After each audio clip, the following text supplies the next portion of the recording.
من آرزو آذرپرور هستم، رئیس هیئت مدیره شرکت مهندسی فربد صنعت ایرانیان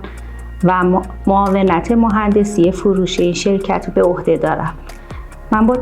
توجه به تجربه نزدیک به 30 سال در زمینه مهندسی متالورژی و فروش و ساخت و مهندسی معکوس قطعات صنعتی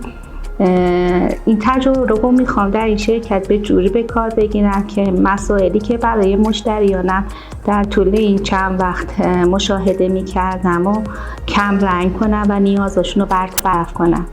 یکی از مهمترین مسائلی که مشتریان ما داشتن بیشتر تو زمینه مهندسی معکوس، اونا ترکیب تو تخصص رو میخواستن که با هم دیگه همگرا باشه و ما تو این شرکت